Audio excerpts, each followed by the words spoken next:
Hello నమస్తే. సతీష్ ఇప్పుడు రైలు పట్టాల పక్కన పడిపోయి చనిపోయి ఉన్నాడని చెప్పేసి దాని మీద రాజకీయం నడుస్తుంది. పరకామణికి సంబంధించినటువంటి అక్కడ జాబ్ చేసినటువంటి ఒక పోలీస్ ఆఫీసర్ సతీష్ అనే వ్యక్తి మరణం చుట్టూ రాజకీయం నడుస్తుంది ఆంధ్రప్రదేశ్లో. నాకు ఇది చూడగానే మీకు నచ్చినా నచ్చకపోయినా నాకు పాస్ట్ ప్రవీణ్ కేసు గుర్తొచ్చింది. నాకు ఎందుకు పాస్ట్ ప్రవీణ్ కేసు గుర్తొచ్చిందంటే అతని ఫోటో చూడగానే, నాకు సతీష్ ఫోటో చూడగానే ఒక రైల్వే ట్రాక్ పక్కన పడిపోయి ఉన్నాడు, నిర్జీవంగా పడిపోయి ఉన్నాడు. ఆ రోజు హైవే మీద పక్కన అదే విధంగా పాస్ట్ ప్రవీణ్ పడిపోయి ఉన్నాడు, అట్లా నిర్జీవంగా పైన బైక్ పడి ఉండి అట్లా పడిపోయి ఉన్నాడు. ఓకే, ఇప్పుడు వాళ్ళిద్దరు ఎలా చనిపోయారు అనేది ఎవరికీ తెలియదు. పాస్ట్ ప్రవీణ్ ఎలా చనిపోయారు ఎవరికి తెలియదు, ఇతను ఎలా చనిపోయాడు ఎవరికి తెలియదు. కానీ రాజకీయము, ఆరోపణలు, ప్రతి ఆరోపణలు ఇద్దరి మీద ఉన్నాయి. ఆ రోజు పాస్ట్ ప్రవీణ్ చనిపోయినప్పుడు వైఎస్ఆర్సిపి వాళ్ళు మర్డర్ ఏమోనని, అఫ్కోర్స్ వైఎస్ఆర్సిపి పార్టీ డైరెక్ట్గా మర్డర్ అని చెప్పి చెప్పకపోయినప్పటికీ జగన్మోహన్ రెడ్డి గారు కూడా చాలా జాగ్రత్తగా నేషనల్ మీడియా అంటే ట్విట్టర్లో ట్వీట్ చేయకుండా ఎక్కడో సాక్షి పేపర్లో తెలుగులో రాశారు, ఖండిస్తున్నామని చెప్పి. ట్విట్టర్లో ట్వీట్ చేస్తే అక్కడ పైన వాళ్ళు చూస్తారని చెప్పి జగన్ గారు కూడా ట్వీట్ చేయలేదు దాని మీద, ప్రవీణ్ గారి విషయం. బట్ కానీ వైఎస్ఆర్సిపి క్యాడర్ దాన్ని పర్సనల్గా తీసుకున్నారు. వైఎస్ఆర్సిపి క్యాడర్ పర్సనల్గా తీసుకొని పాస్ట్ ప్రవీణ్కి సంబంధించి దాని మీద హైలైట్ చేసి దాని మీద గొడవ చేసింది వైఎస్ఆర్సిపి క్యాడర్ ప్రవీణ్కి సంబంధించి. ఎందుకు అంటే హైవే మీద పడిపోయి ఉన్నాడని. ఇప్పుడు ఇక్కడ రైల్వే ట్రాక్ మీద పడిపోయి ఉన్నాడని ఇప్పుడు ఎన్డీఏకి సంబంధించిన క్యాడర్ గొడవ చేస్తుంది, ఇతను హత్య చేశారు అని చెప్పి. అక్కడ ప్రవీణ్ని హత్య చేశారని చెప్పేసి వైసీపీ క్యాడర్ చేస్తే, ఇక్కడ ఇతను సతీష్ని హత్య చేశారని చెప్పి వీళ్ళ క్యాడరు చేస్తుంది.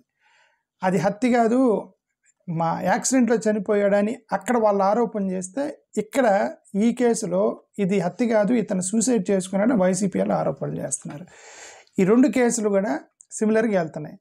బట్ నా పర్సనల్గా నా అభిప్రాయం ఏంటంటే, నేను రెండు హత్యలేని అనుకుంటున్నాను. ప్రవీణ్ది హత్య అని అనుకుంటున్నాను, ఇతనిది హత్య అనుకుంటాను, సతీష్ది కూడా హత్య అని అనుకుంటాను. ఎందుకంటే నేను ఇన్వెస్టిగేటింగ్ ఆఫీసర్ని కాదు, నాకెవరో తెలియదు, నాకు ప్రవీణ్ ఎవరో తెలియదు, వీళ్ళే ఇతను ఎవరో తెలియదు, నేను వాళ్ళని ఎప్పుడు కలవను కూడా కలవలేదు. బట్ కాకపోతే న్యూస్ మీడియాలను బట్టి ఫోటోలను చూసి అబ్జర్వ్ పెట్టి నా సిక్స్త్ సెన్స్ చెప్తుంది ఏంటంటే, అటు ప్రవీణ్ది మర్డర్ అయ్యి ఉండొచ్చు, ఇతనిది మర్డర్ అయ్యి ఉండొచ్చు అని నేనైతే అనుకుంటున్నా, నా పర్సనల్ అభిప్రాయం ప్రకారం. ఓకే, అయితే నాకు అఫ్కోర్స్ ఆ రెండు అనిపించినప్పటికి కూడా ఇప్పుడు కాంటెక్స్ట్ సతీష్ కాబట్టి సతీష్ గురించి మాట్లాడదాం. ఇతను సతీష్ అనే వ్యక్తి ఏంటి అంటే, టీటీడీలో అసిస్టెంట్ విజిలెన్స్ ఆఫీసర్గా పనిచేసేటప్పుడు రవికుమార్ అనే వ్యక్తి రెడ్ హ్యాండెడ్గా $900 అంటే 75,000 రూపాయలు, అప్రాక్సిమేట్గా 75,000 రూపాయలు జేబులో పెట్టుకొని పోతున్నప్పుడు ఇతను పట్టుకున్నాడు.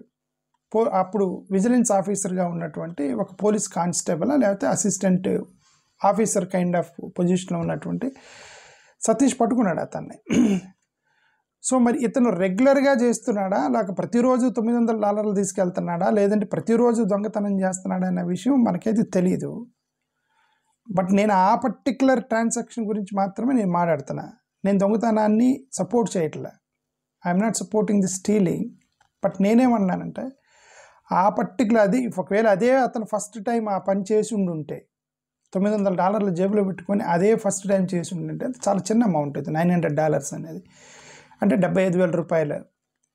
ఈ రాజకీయాలలో 75,000 కోట్ల రూపాయలు స్కాములు చేసిన వాళ్ళు బజార్లో అంటే తిరుగుతున్నారు.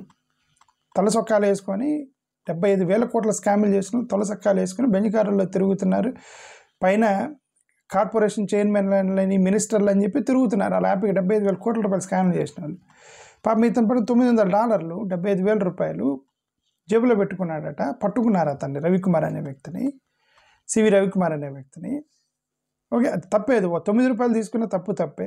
మోర్ ఓవర్ టెంపుల్ నుంచి స్టీలింగ్ అంటే అది ఇంకా ఘోరం. అది undoubtedly it is a crime. కాకపోతే అది హ్యూమన్ టెండెన్సీ. అదే నేను గతంలో చెప్పింది ఏంటంటే, ఎంత భక్తి ఉన్నా సరే రెండు చోట్ల పడిపోతారు, రెండు ప్లేసుల్లో పడిపోతారు. ఎంత భక్తిపరుడైనా సరే, ఒకటి డబ్బు, రెండు సెక్స్, ఈ రెండు దగ్గర పడిపోతారు. ఓకే, ఇది డబ్బులుగా ఇప్పుడు ఇదేంటంటే, మామిడికాయ తోటలోకి పోయిన తర్వాత మామిడికాయలన్నీ ఆలబడతా ఉంటే మన కళ్ళ ముందు నువ్వు ఒక గంట సేపు మామిడికాయ తోటలో అలానే ఉన్నావంటే ఏదో ఒక సమయంలో ఒక కాయ కోయాలనిపించింది నీకు. ఎందుకు నీ కళ్ళ ముందు ఏలాడపడుతూ ఉంటాయి అవన్నీ మామిడికాయలు. అరే ఒకటి పీక్కొని టేస్ట్ చేద్దామనిపించింది. ఓకే, అదేవిధంగా ఇప్పుడు జామకాయ తోటలో ఉంటే జామకాయలన్నీ చుట్టుపక్కల తిరుగుతూ ఉంటాయి, తక్కన ఏదో ఒకటి కోయాలనిపించింది నీకు. This will happen at money. నీ కళ్ళ ముందు డబ్బులు ఉన్నప్పుడు, కళ్ళ ముందు డబ్బులు తిరుగుతూ ఉన్నప్పుడు ఏదో కొద్దిగా week minded people, sensible people దొంగతనం చేయాలనే ఆలోచన వచ్చిన వాళ్ళలో ఇతను కనిపించుండొచ్చు. సివి రవికుమార్ అనే వ్యక్తి కనిపించుండొచ్చు. తక్కన ఒక $900 జేబులు వేసుకున్నాడట. అది వెళ్తున్నప్పుడు విజిలెన్స్ ఆఫీసర్ పట్టుకున్నాడు. అది యాక్చువల్గా కేసు. అది ఇప్పుడు టీడీపీ వాళ్ళ యొక్క ఆరోపణ ఏంటంటే ఇది $900తో పోలేదు, దీని వెనక పెద్ద కుట్ర ఉంది, కోట్ల రూపాయల స్కామ్ జరిగింది, టీటీడీకి సంబంధించిన డబ్బులు స్కామ్ చేశారనేది టీడీపీ వాళ్ళ ఆరోపణ. నేను I'm not telling TDP, it is NDA ఆరోపణ. ఎన్డీఏ అంటే ముగ్గురు, టీడీపీ, జనసేన, బీజేపీ, వాళ్ళ ముగ్గురు ఆరోపణ అది.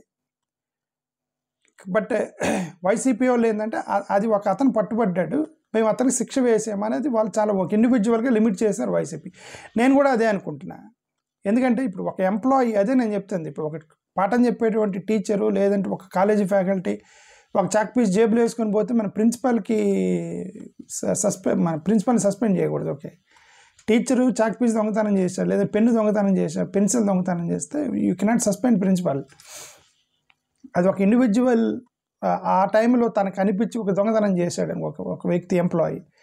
నేను కూడా అలానే చూస్తున్నాను. ఇది సివి రవికుమార్ అనే వ్యక్తి ఆ $900 తన జేబులు వేసుకొని పట్టుబడటంతో అతను పరువు కోసమా లేదంటే ఆల్రెడీ అప్పటికి చాలాసార్లు దొంగతనం చేశాడా ఆ డీటెయిల్స్ మనకు తెలియదు. కానీ అతను ఒక ప్రపోజల్కి వచ్చాడు, దయచేసి నన్ను వదిలేయండి, నేను పొరపాటు చేశాను, దీనికి బదులు నా దగ్గర కొంత ఆస్తి ఉంది, నేను గుడిలో దొంగతనం చేశాను కాబట్టి నేను గుడికే డొనేట్ చేస్తానని ఒక ప్రపోజల్తో వచ్చాడట రవికుమార్. ఓకే, అప్పుడు టీటీడీ చైర్మన్గా ఉన్న సుబ్బారెడ్డి గారికి మానవత్వ హృదయంతో ఆన్ హ్యుమానిటేరియన్ గ్రౌండ్స్, ఓకే ఇతను దొంగతనం చేశాడు, తప్పు ఒప్పుకున్నాడు కాబట్టి మోరోవర్ దానికి ప్రతిఫలంగా దానికి ఏమంటారు, ఇన్ రెస్పాన్స్ టు కాంపెన్సేషన్గా తను కొంత ఆస్తి ఇదే టీటీడీకి ఇస్తానన్నాడు అనుకుని అతనితో సెటిల్మెంట్ చేశారు అనేది ఇది ఎంటైర్గా జరిగింది ఇప్పుడు విషయం. ఇక్కడ నాకు తెలిసిన వరకు సుబ్బారెడ్డి గారు ఒక పొరపాటు చేశారు. ఏదైందంటే ఇది సివి రవికుమార్తో సెటిల్మెంట్ చేస్తే అది సెటిల్మెంట్ కాదు, సివి రవికుమార్తో కాదు సెటిల్మెంట్. యాక్చువల్గా సతీష్ కుమార్తో సెటిల్మెంట్ చేస్తే సెటిల్మెంట్ కాదు, CV Ravikumar versus TTD board కనుక సెటిల్మెంట్ అయ్యి ఉంటే సతీష్ కుమార్ కూడా ఏం చేయలేడు. పట్టుకుంది సతీష్ కుమార్, ఒక ఎంప్లాయీ. సివి రవికుమార్ని ఒప్పించి సతీష్ కుమార్ని కేసు పెట్టాడు. అప్పటికి ఎందుకు అతను పట్టుకున్నాడు కాబట్టి కేసు పెట్టాడు. అతన్ని ఒప్పించి మధ్యలో వీళ్ళు పైన అంటే అన్అఫీషియల్గా సెటిల్మెంట్ చేశారేమో నాకు అనిపించింది. మేబీ అంత లోపలికి ఏమైనా అఫీషియల్గా చేశారేమో, నా దగ్గర డేటా లేదు. ఓకే, నాకు అట్లా అనిపించింది. ఓకే, అది చేయకుండా టీటీడీ వర్సెస్ రవికుమార్ సెటిల్మెంట్ చేసి ఉంటే అంటే టీటీడీ బోర్డు చైర్మన్ యొక్క అంగీకారంతో, బోర్డు మెంబర్స్ అంగీకారంతో అఫీషియల్గా ఒక రెజల్యూషన్ రైజ్ చేసి మనం ఒక దొంగను పట్టుకున్నాము, అతనికి క్షమాభిక్ష పెడదాం అనుకుంటున్నాము, అతనికి కంపెన్సేషన్ ఇస్తాడని మేము శిక్ష వేస్తున్నామని ఒక అఫీషియల్ బోర్డుగా రెజల్యూషన్ పాస్ చేసి దాన్ని కోర్టు ద్వారా కనుక ఇతనికి క్షమాభిక్షను పెట్టుండుంటే ఇది ఇంత కేసు అయి ఉండేది కాదు. ఆ రోజుతో అంతటితో అయిపోయి ఉండేది. అది అలా కాకుండా వీళ్ళు సతీష్ కుమార్ చేత కేసు విత్డ్రా చేయించి రవికుమార్ క్షమాభిక్ష పెట్టి అతని దగ్గర కొద్దిగా ఆస్తులు తీసుకొని వీళ్ళు వదిలేశారు ఆ రోజు 2023లో. ఇప్పుడు టీడీపీ గవర్నమెంట్ రాగానే సతీష్ కుమార్ ఎవరు క్షమాభిక్ష పెట్టడానికి, సుబ్బారెడ్డి ఎవరు క్షమాభిక్ష పెట్టడానికి మేము కేసు వేస్తున్నామని చెప్పి టీడీపీ గవర్నమెంట్ ఇప్పుడు వచ్చి గవర్నమెంట్ కేసు వేసింది. అది సతీష్ కుమార్ కేసులో జరిగింది. వీళ్ళు కేసు వేస్తే సిట్ వేసి ఇప్పుడు ఇన్వెస్టిగేషన్ మొదలెట్టారు. ఇప్పుడు ఎవరైతే ఈ సాక్షి పట్టుకున్నటువంటి వ్యక్తి సతీష్ కుమార్ ఉన్నాడో అతనికి 2 సార్లు ఇది ఇచ్చారు, ఏమిచ్చారు, నోటీస్ ఇచ్చారు, ఇన్వెస్టిగేషన్కి రమ్మని సిట్. ఒకసారి వెళ్ళాడు, ఇప్పుడు రెండోసారి వెళ్తూ ఉన్నప్పుడు ట్రైన్లో ఆ ట్రైన్ పట్టాల పక్కన చనిపోయి పడిపోయి ఉన్నాడు. నేను ఇప్పుడు ఇదే చెప్పింది. పాస్ట్ ప్రవీణ్ అనే వ్యక్తి రాజమండ్రి వెళ్తూ హైవే పక్కన పడిపోయి ఉన్నాడు, దాని మీద బైక్ ఉంది. ఇప్పుడు ఇతను ట్రైన్లో పోతూ ఉన్నాడు, పక్కన పడిపోయి ఉన్నాడు. ప్రవీణ్కి ఏమైందో ఎవరికి తెలియదు, ఇతనికి ఏమైందో ఎవరికి తెలియదు. రెండింటికి రాజకీయాలు రంచుకున్నాయి. ఇప్పుడు ఇప్పుడు టీడీపీ వాళ్ళు అంటే ఆ రోజు టీడీపీ వాళ్ళు అన్నారు ఇతను యాక్సిడెంట్లో చనిపోయా అన్నారు, వైసీపీ వాళ్ళు లేదు మర్డర్ అన్నారు.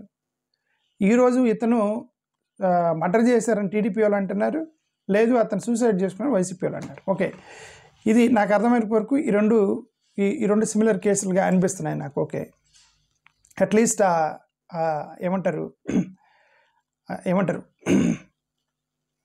డెత్ స్పాట్ అట్లీస్ట్ సిమిలర్గా ఉన్నాయి, హైవే పక్కన ఇటు పక్కన రైల్వే ట్రాక్ పక్కన.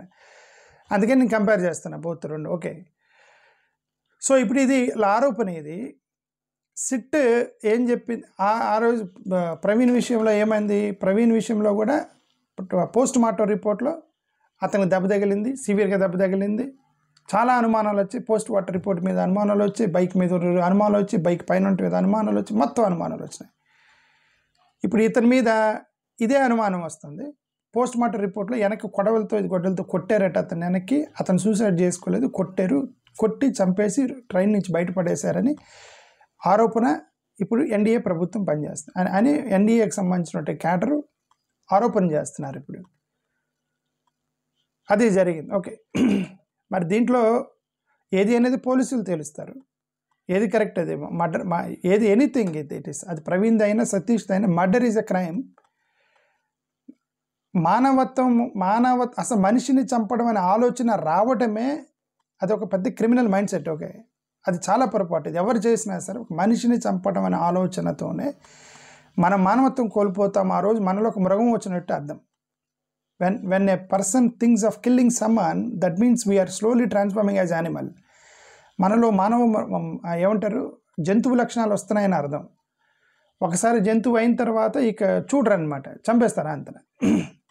అది ఎవరన్నా చేయను, అది ప్రవీణ్ కేసు అయినా కానీ సతీష్ కేసు అయినా కానీ ఏదైనా చంపడం అనేది అన్యాయం, అది క్రైమ్. అది ఒక వ్యక్తి ప్రాణం తీసే హక్కు మనకు లేదు. Killing someone is not our right. మనం చంపేటువంటి ఆ యొక్క హక్కు ఒక వేరే వ్యక్తి యొక్క జీవితాన్ని మనం అర్ధాంతరంగా ముగించే హక్కు మనకు లేదు. అతనితో మనకి అభ్యంతరాలు ఉంటూ కోర్టులు ఉంటాయి, పోలీస్ స్టేషన్లు ఉంటాయి. లీగల్గా పోలీస్ స్టేషన్ల ద్వారా చట్టపరంగా మనం ఎదుర్కోవాలి తప్ప ఒక వ్యక్తి ద్వారా ఇబ్బందులు ఉంటే అతని జీవితాన్ని అర్ధాంతరంగా ముగించేటువంటి హక్కు మనకి లేదు. అది నేను ఫండమెంటల్గా చెప్పదలుచుకుంది, అది ఏ పార్టీ అయినా సరే. మోరోవర్ అది ఇప్పుడు ఈ సతీష్ది సూసైడ్ అని వైసీపీ వాళ్ళు అంటున్నారు. సూసైడా లేదని పోలీసులు తెలుస్తారు. Let's wait for police report and investigation ముందుకెళ్ళే కొద్దీ నేను కూడా చూద్దాం. ఎందుకంటే because even I don't know what's happening. నేను ఓన్లీ న్యూస్ ద్వారా మాట్లాడతాను తప్ప there is nobody to give me input. Neither YCP gives me input, nor TDP gives me input, not BJP, not Janasena, nor Rahul Gandhi, nor Priyanka Gandhi, nobody will give me report. I only talk based on the facts that I see online, newspapers, and use my brain. I follow my brain, not any media. That's all what I want to say. Let's wait for police report how they take this case forward. Thank you. Namaskar.